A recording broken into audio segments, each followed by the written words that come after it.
In the name of God, the beneficent, the merciful, I pray to God to send His blessings upon the leaders of mankind, among the prophets and messengers and the messiahs. And I pray for the well-being of ourselves and of our world. I'm trying to lay out a plan of action for this channel. The focus is going to be upon the things that impact our life the most, or the things that drive us as human beings to act in a certain way or in one in particular direction. See, the market analysts, sometimes they have this expression that they use. They say what moves the market. And then we talk about things that are going on around the world in the economic field. But I am using the expression in a different way so as to cover the foundations of our behavior and interactions as humans. So, and I'm recognizing 3 influences upon us that are the greatest. The one is God.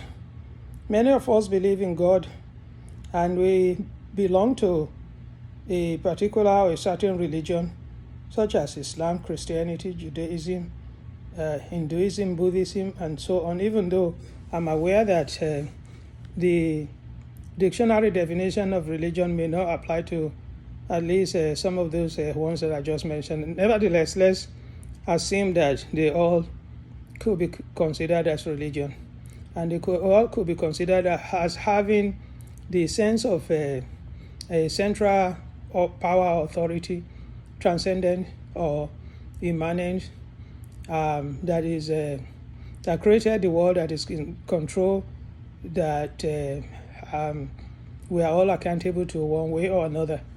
So that belief or that concept or that philosophy, that worldview would often be behind the choices they make in the socio-economic, political, and other aspects of their life. So the other influence that I recognize is man, the human being, herself or himself. A lot of us belonging to different ideologies, different philosophies, having different views of world views. We do believe that the human being or mankind is a special creature of God.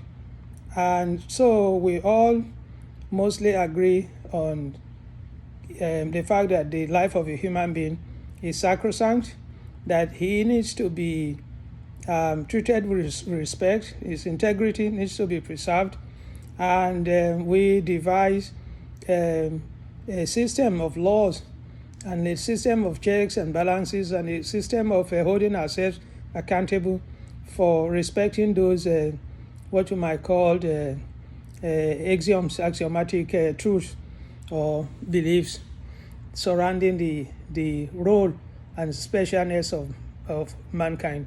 So therefrom perhaps developed the philosophy of humanism, where you look at human beings as being special and deserving, that you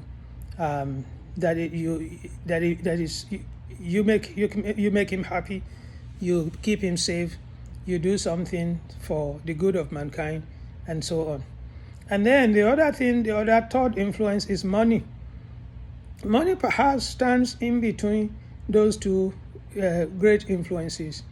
I'm speaking generally about my observation of and my learning and my perception of what I believe to be moving people to act in a certain way, one way or another.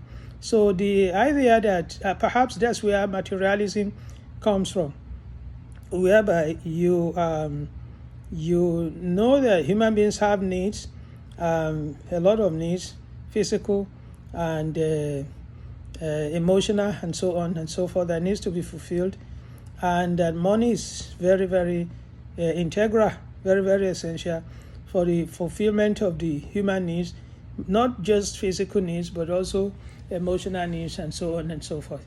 So that's why a lot of people, when they wake up in the morning tired, instead of just go back to bed and sleep, they try to drag themselves back to their workplace. And I remember a very respected medical professional colleague of mine who used to say that another day, another dollar. So if you don't have a holiday or something like that to cover for that day when you feel lazy and you don't want to go to work, the realization that you're going out for that work, you're going to be paid for that work, and you're going to be fine at the end of the day. So these three is what I intend to explore further: God, man, and money. And the second part of it is that I want to relate it to our economic activities and how the realization or the belief or the whatever role or importance or attachment you attach to God, how you attach to mankind, the well-being, the welfare of human beings, or how much importance you attach to money and making money and having plenty of it as much as possible. How all of these considerations influence the activities that go on in the market in terms of the give and take, in terms of exchange, and in terms of what kind of engagements, what kind of equities, what kind of transactions we indulge in the market. So that's what's going to be the foundation of this channel, or the objective of this channel, that will be broadened out and developed and expanded into a lot of things, and with a specific focus on the stock market. So it's going to be about God, man, and money, and the concerns of the religious investors in the stock market. Thank you. See you next time.